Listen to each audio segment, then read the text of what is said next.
Voici mon race recap, comme on appelle, mon triathlon recap. C'est pour ça que j'ai mis ma petite médaille, là, c'est pour flex, de mon triathlon olympique. Mon deuxième triathlon olympique, je pensais jamais dire ça dans ma vie. Fait que ça va être une assez longue vidéo, je te promets tout de suite. Fait que si tu t'en colis, pas besoin de l'écouter. Sinon, hey, garde, like pour me dire que t'es fier de moi. Puis après, écoute pas, je m'en fous. J'ai eu une casquette parce que mon toupette, il est dégueulasse. C'est à ça que j'ai l'air. Terrifiant. Race recap du triathlon. J'ai même des photos parce que j'ai payé pour les photos. Est-ce que je les mets dans ce reel comme ça, je peux les mettre dans ma déclaration d'impôt comme une dépense de travail autonome? Hey, yo, peut-être. Revenu Québec, si t'écoutes ça, c'est pas tes affaires, ok? Samedi dernier, le 20 juin, j'ai fait le triathlon olympique de Mont-Tremblant, le 51-50 que ça s'appelle. C'était fucking tough. C'est ça que j'ai à dire, ok? Comme si je te résume ça en une phrase, mettons, je vais te dire, c'était fucking tough, mais fucking le fun. C'est ça mon feeling. Là, ça fait déjà 2 jours de ça. Je suis encore sur le high. S'il y a du monde ici qui ont déjà fait des grosses courses d'affaires de même, vous le savez à quel point. C'est tellement tough, mais après, t'as tellement d'adrénaline. Genre, en tout cas pour moi, là, après ça, je suis juste comme, je vais en faire un autre. Ah, c'est que j'aime ça. Comment ça se passe? C'est que ça commence super tôt. Je sais pas pourquoi. Là, je sais pas si ici, il y a du monde qui travaille pour le triathlon de Tremblant. What the fuck? Ça a commencé à 6h50. Comme à 6h50, t'es dans l'eau. C'est tellement tôt. Il fallait qu'on se lève à 3h50 du matin.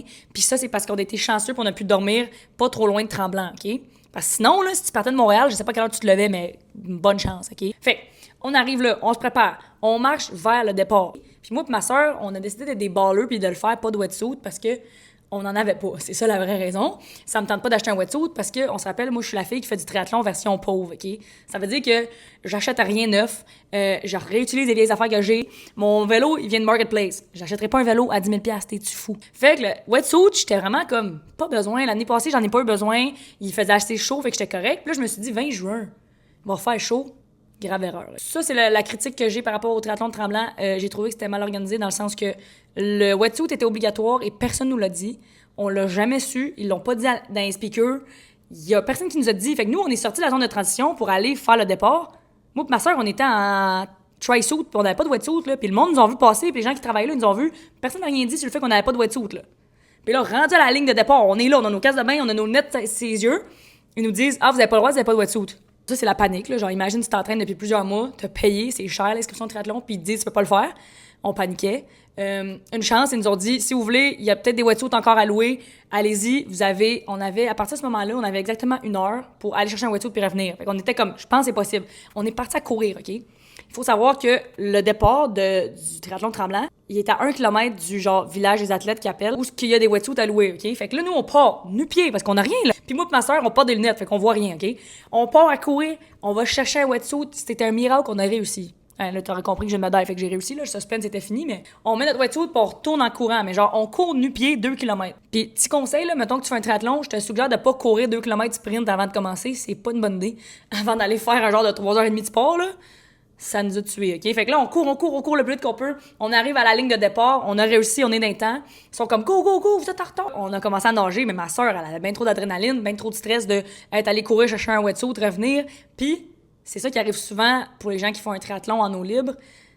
Les gens sont surpris, genre, t'es pas prêt psychologiquement parce que tu t'entraînes dans une piscine, tu vois toujours le fond, tu sais, il est où le bord, OK? Mais là, quand on est rentré dans l'eau, ma soeur, qui est une super bonne nageuse, quand on s'entraîne ensemble, elle va pas mal à la même vitesse que moi. Elle est super bonne. Elle a été lifeguard dans sa vie.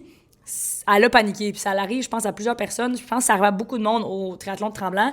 Il y avait vraiment des grosses vagues, OK? Genre, tu nages, OK, là, puis tu sors ta tête pour respirer, puis tu pognes une vague d'en face. C'était peurant. Moi, j'avais du fun parce que j'adore nager. Puis je me sens forte quand je nage, puis je me sens confiante. Je sais qu'est-ce que je fais. Mais n'importe qui a un peu un doute, puis qui sait pas aussi. Moi, j'avais déjà fait cette distance-là. Ma soeur l'avait jamais faite. T'as l'impression de jamais avancer. T'as des vagues d'en face, puis t'as l'impression que t'avances pas. Puis tu vois les bouées, puis ils se rapprochent pas, OK? Le fond de l'eau aussi, là-bas, il est super noir, OK? Tu vois rien, tu vois pas le fond. Fait que c'est épeurant, là. Tu vois pas, il est où le fond, tu sais pas qu'est-ce qui se passe, il y a des vagues qui te frappent. Il y a plein de monde en avant de toi, parce que là, on était les dernières à partir. Ça veut dire que on est pogné en arrière de tout le monde qui ont de la misère, qui sont à la fin, ils se sont mis à la fin parce qu'ils se sont dit, je veux pas me faire dépasser, là, tu sais. Fait que c'était du monde qui était sur le dos, puis qui faisait de la brasse, puis que c'est peut-être pas leur force, cette partie-là du triathlon. J'ai reçu des coups de bras d'en face, j'ai reçu des kicks. Ma soeur a paniqué. Mon Dieu, pauvre elle. Mais elle était juste plus capable de respirer. On a réussi. J'ai parlé à ma soeur parce qu'elle était en panique, puis j'étais genre, hey, tu sais nager, t'es une bonne nageuse, je le sais. Fait que j'étais comme là, tu vas regarder mes pieds, puis tu vas me suivre. Fait que je me suis mis en avant d'elle. Puis j'étais comme, la seule affaire que tu fais, c'est que tu regardes mes pieds, puis moi, je vais checker où est-ce qu'on va. Parce que c'est ça qui est dur aussi, c'est que tu sors ta tête, puis tu essaies de voir où la bouée, puis si tu vas aller en ligne droite, là, si tu fais des zigzags, tu te rajoutes des mètres, puis ça va être long. À un moment donné, ma soeur, parce que clairement, ça me ralentissait, parce qu'elle prenait des pauses, parce qu'elle était vraiment comme à bout de souffle, parce qu'elle était en panique. Fait que là, elle m'a dit, Evelyne, vas-y, là, tu sais, tu vas perdre du temps, puis je sais que tu vas plus vite normalement. Puis là, c'était comme un moment comme un film, là. J'ai regardé ma soeur, puis j'ai dit, non, je te laisse pas derrière. Puis à un moment donné, ma soeur, elle s'est calmée, elle a pogné son rythme, puis là, on allait fucking vite. Genre, c'était trop nice, OK? On était une à côté de l'autre, chaque fois qu'on respirait, on se regardait, puis genre, on avançait, là. Fait que ça nous a pris, je pense, c'est 36 minutes pour faire la natation, ce qui est très bon pour le fait qu'il y avait autant de vagues, puis le fait qu'on a pris des pauses parce que ma soeur avait besoin de respirer, puis qu'il fallait que j'y parle, puis genre, je disais, OK, là, on va jusqu'à la prochaine bouée, après ça, on prend une pause. Puis là, on faisait ça. Je suis super contente, je suis super fière d'elle. Comme on l'a fait, 36 minutes, c'est super bon là, pour un 1500 mètres en eau libre. Petit pincement parce que je sais que c'était comme ma force, puis j'aurais pu aller plus vite, mais c'est pas important. Je me disais beaucoup comme, hey, à la fin de ma vie, là, m'a me rappelé du fait que j'ai aidé ma soeur à finir son triathlon, pas du fait que j'ai sauvé 5 minutes sur ma natation, là. On s'en calisse. Mais en faire d'autres triathlons, c'est pas grave. Puis là, l'affaire qui est arrivée, c'est qu'en sortant de l'eau, je mets mes pieds dans le fond de l'eau pour me mettre debout, puis je vois que je suis encore loin. Fait que là, je me suis dit, OK, je vais me pousser, je vais me donner une petite pousse, puis je vais recommencer à nager parce qu'il me reste encore un petit peu de natation à faire. Et en poussant, il est arrivé ce qui devait pas arriver. J'ai pogné une petite grosse crampe au mollet. Je sais pas si ça vous a déjà arrivé. Une grosse crampe, genre, tu sais, quand tu dors la nuit et tu te fais réveiller par une crampe, c'est l'affaire la plus douloureuse au monde. Ton mollet, il fait juste comme BAM! Il devient un bloc, là. Imagine ça, puis t'as un wetsuit autour de ta jambe, OK? Fait que t'es super serré. J'ai crié au meurtre, là. Ça a tellement fait mal, puis ça m'a tellement surpris aussi, parce que ça allait tellement bien, la nage. Puis clairement, j'ai eu une crampe de mollet parce qu'on avait couru 2 km sprint avant. Fait que mes muscles étaient super serrés. Puis je pense aussi que j'étais déshydratée, comme j'ai clairement pas bu assez d'eau, puis ça, c'est une erreur. Genre là, j'ai appris ma leçon. Le matin, j'étais tellement focus sur mes carbs parce que je savais à quel point c'était important de prendre du sucre avant un triathlon. Puis j'ai juste réalisé après, j'étais comme, yo, j'ai pas bu d'eau. C'est tellement niaiseux. On s'est levé à 3h50. Finalement, on est rentré dans l'eau à genre 7h20. Et tout ce temps-là, je n'ai pas bu une goutte d'eau. C'est cave. J'ai bu du café parce que je voulais de l'énergie. Puis j'ai bu plein de jus d'orange parce que je voulais du sucre. Mais j'ai pas réalisé qu'entre tout ça, il fallait que je boive de l'eau. Fait que moi, j'ai commencé un triathlon déshydraté. Dans ma tête, je buvais du jus d'orange. J'étais comme, c'est du liquide. J'ai pas pensé au fait qu'il fallait que j'aille de l'eau. Fait que ça, c'est une grande leçon que j'ai appris parce que j'ai crampé, là, une énorme crampe, puis c'est clairement parce que j'étais déshydratée. Puis là, encore une fois, tellement beau moment avec ma soeur parce que là, c'était son tour de m'aider. Elle me pogne le bras, puis elle me tire. C'est la meilleure, c'est la meilleure. Elle m'a tiré jusqu'à la ligne pendant que moi, j'étais sur le dos puis je tenais ma jambe parce que quand t'as une crampe, la seule affaire que tu veux, c'est sortir de l'eau. Genre. Là, on sort de l'eau, les lifeguards sont comme, t'es-tu correct? Je vais juste leur dire, j'ai une crampe, puis ils sont comme, ben, y a rien à faire. Je suis comme, je sais. Y a rien à faire pour une crampe à part marcher puis étirer ta crampe, là, tu sais. Faut t'étirer ton mollet pis la titre, là. Fait que là, imagine, on sort de l'eau, puis nous autres, faut qu'on jogue pour aller chercher nos vélos, OK? Mais genre, je boite. Je suis comme, comment je vais faire un triathlon? J'ai tellement mal au mollet que je suis pas capable de me mettre du poids sur ma jambe. On pogne nos vélos, fait qu'on part ensemble, moi et ma soeur, avec nos vélos. T'essaieras de pédaler sur une crampe, là? Ça fait mal, OK? Puis là, on embarquait dans un 40 km de vélo, qui est honnêtement le 40 km de vélo le plus dur que j'ai fait de ma vie, parce que j'ai une crampe au mollet, fait que je peux pas tout mettre ma force puis comme tout mon power que j'ai normalement. Puis, il y a tellement de dénivelé. Genre, tout le monde m'avait dit, tu vas voir, Tremblant, il y a plein de dénivelés. J'étais comme, oui. Non. J'avais pas réalisé à quel point il y avait du dénivelé, là. Parce qu'à Montréal, c'est vraiment dur de s'entraîner avec du dénivelé. Faut tailler à Camillien-Hood, qui est le Mont-Royal. Je l'ai fait une couple de fois, là. C'était à mon entraînement. Je m'étais pratiqué. Je sais, je suis capable de monter. Mais j'aurais dû faire, genre, 5 fois Camillien-Hood. Genre, le monde débarquait puis marchait à côté de leur vélo, là. Parce que ça montait, là. J'étais sur ma plus petite vitesse, j'étais debout sur mon vélo, j'avais mal au mollet.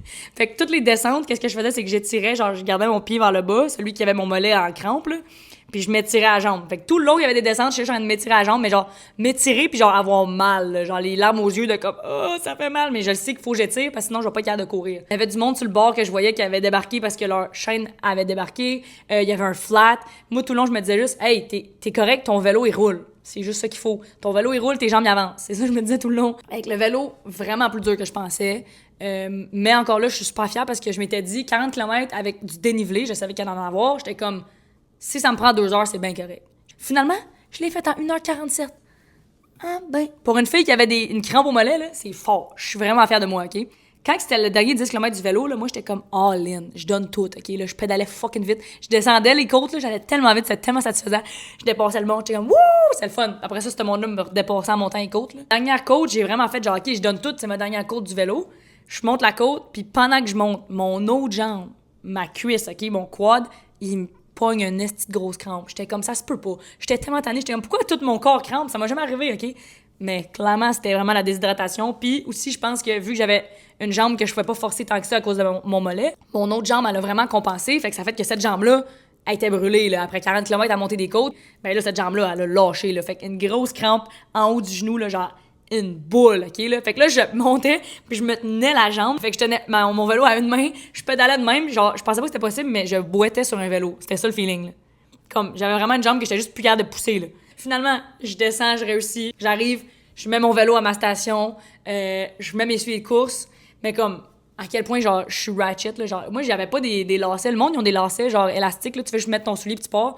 Moi, j'ai fait des boucles, puis j'étais comme, c'est quand même drôle de prendre le temps de faire une boucle dans un triathlon. Fait que là, j'attache mes souliers, je fais ma petite boucle, je pars à courir, puis je m'étais vraiment dit, dans la course, faut que je commence doucement. Parce que je savais que tu débarques du vélo, tes jambes sont super tight à cause du vélo. Si tu pars à courir en pleine vitesse, là, tes deux jambes vont juste devenir fucking dures. Tes jambes vont cramper. Ça m'était déjà arrivé dans une pratique de triathlon. Puis j'étais comme, faut pas que ça arrive. J'ai déjà 2 crampes, OK? Là, j'en veux pas plus. Fait que j'étais comme, on y va d'où, là? Puis le 10 km était insane. C'était tellement nice. C'était vraiment beau. On courait 5 km, on tournait de bord puis on revenait. Il y avait fucking de côte encore. Je vous le dis, le tremblant, c'est la mort. Là. Comme, faut que t'aimes le dénivelé. Là. Faut que tu sois un esti chef à faire ça, là, OK? Fait que dans la course, encore une fois, je voyais du monde qui marchait. Comme je courais avec du monde, puis à un moment donné, il faisait juste marcher. Il arrivait dans la côte puis c'était trop tough. Puis moi, je m'étais juste dit, faut pas que tu marches. Même affaire avec le vélo, j'étais comme, je veux pas marcher. C'était ça mon but. J'étais comme, je m'en fous de mon temps au final. Si je vais moins vite, c'est correct, mais je veux vraiment pas marcher. Je sais pas pourquoi je m'étais mis ça comme objectif. Ça a marché, ça m'a motivé. Je m'étais dit, le premier 5 km, tu y vas chill, OK? Tu checkes même pas ton temps. J'avais ma montre, j'étais comme, je check même pas mon pace. Je veux juste avancer. Puis le dernier 5 que je reviens, là, je donne tout. Parce que je me disais, au pire, là, je finis à la ligne d'arrivée, je me pitch à terre. Au pire, je pleure. Ça me dérange pas. Fait que là, quand j'ai retourné de bord, puis là, j'étais comme, go, il m'en reste 5. J'ai ouvert la machine, comme on dit. Je suis partie à courir comme une flèche et c'était tellement le fun. J'allais fucking vite. J'arrivais dans les côtes, puis j'étais comme, go! Puis là, je montais des côtes, puis c'était vraiment le fun. Ça faisait mal, là. J'avais l'air d'avoir eu du fun, mais j'ai eu mal, là. Mais j'ai vraiment eu du fun. Puis le monde, il nous cheerait, puis c'était comme un beau feeling. Puis moi, j'encourageais le monde, je croisais du monde, j'étais comme go, go, go! Moi, j'adore, ça me hype d'encourager le monde, puis de crier après. Ma technique pour revenir en courant, puis d'aller vite, c'est que je spotais quelqu'un en avant de moi, puis j'étais comme, faut que tu la rattrapes. C'est weird, je sais pas s'il y a d'autres monde qui font ça dans des courses, mais moi, c'est ça que je faisais. Fait que je trouvais quelqu'un, j'étais comme, OK, elle, t'as rattrape. Fait que là, je partais, je la rattrapais, là, je m'en pognais un autre, go, je la rattrape. C'était ma motivation, ça me faisait avancer. Mais comme, quand tu commences le 10 km de course, je me rappelle de m'être dit, genre, what the fuck que je m'en vais courir 1 heure. C'est ça que je me suis dit, j'étais comme, je viens de faire 2 heures et demie de sport, puis là, je vais en faire 1 heure de course, c'est quoi mon problème? Tout le long aussi, je me disais, hey, t'as payé. Have fun. C'est ça que je me disais, j'étais comme, t'as payé pour faire ça, là. Finalement, quand t'arrives à la fin, c'est vraiment beau. C'est pour ça que je pense que le monde aime tellement ce triathlon-là. C'est que tu finis dans le village de Mont-Tremblant, puis ça descend à la fin, puis tout le monde est là, puis encourage. Puis là, de voir ce corridor-là, puis d'arriver, puis genre, je voyais la ligne d'arrivée au bout. Les émotions, ils ont remonté, là. Puis là, j'ai vu mon chum qui était là aussi. Mon chum avait une pancarte, trop cute. Puis ce 200 mètres-là, là, de juste moi qui sprint ma vie, en me disant, genre, je vais arriver à la fin, puis je vais être capable, je vais l'avoir fait. Puis tout, je pense, le stress, toutes les émotions, toute la douleur, ça a tout ressorti. Fait que ce dernier 200 mètres-là, je pleurais. C'était un mélange de pleurs, de tellement de choses. C'était genre des pleurs de fierté, puis des pleurs de comme, oh mon Dieu, c'est fini. Fait que là, finalement, je passe à travers la ligne d'arrivée, j'ai mis mes bras dans les airs, là, puis j'étais comme, yeah! Puis là, ma soeur était là, son chum était là. Fait que gros câlin, ma soeur, elle part à pleurer. Elle est comme, une chance que t'étais là. C'est sûr, j'en refais un. Genre, j'ai passé la journée à checker les prochains triathlons qu'il y avait cet été, parce que je suis comme, faut que j'en refasse un cet été, parce que là, on est début de l'été. Fait que je risque d'en faire un autre, sinon c'est sûr, je m'inscris à un autre triathlon l'été prochain. J'ai encore mal au mollet. Comme 2 jours plus tard, là, mon mollet qui a une crampe est encore toute tête. Puis ma course, je l'ai faite, je l'ai pas dit, je l'ai faite en 1h03. Fait que c'est super bon, là, comme, moi, je suis super fière de moi, là. 1h03 pour une course avec autant de dénivelé. Mon PR sur 10 km, c'est 58 minutes, puis ça, c'est sur du plat. Fait qu'au final, mon triathlon, je l'ai fait en 3h37, ce qui est pas le temps que j'aurais espéré, honnêtement. J'aurais aimé ça le faire en bas de 3h30, mais, moi, vous le dire, on s'en calisse. Comme, le but, c'est de l'avoir fait. C'est juste ça. De l'avoir fait avec ma soeur. Au début, la nage, clairement, peut-être que si j'avais fait la nage tout seul, puis j'avais été full speed, puis j'avais pas fait un sprint de 2 km au début, j'aurais été plus vite, là. Peut-être que je l'aurais fait en 3h30, mais au final, on s'en fout. C'est juste des chiffres. Le but, c'est de l'avoir fait, puis d'être fier, puis d'avoir eu des belles émotions. Je l'ai fait. Commentez-moi, dites-moi si vous avez des questions, commentez-moi, elle parle français à la fille. Si vous avez des questions, si vous avez des choses que vous voulez savoir sur le triathlon que j'ai pas parlé, dites-moi. Fait que, faites du sport, c'est juste ça la morale de l'histoire. Bougez, on s'en fout. Tu fais du zumba, tu fais du yoga, tu fais du vélo. Amusez-vous, là, comme, c'est ça qui est le fun, c'est de passer du temps dehors, c'est de faire du sport, de se sentir bien dans son corps, de s'aérer l'esprit. C'est juste ça que je veux promote, c'est de se sentir bien dans le sport qu'on fait, puis de faire des choses qui nous font sentir bien, puis fiers de nous. C'est tout. C'est juste ça l'important. Bye tout le monde!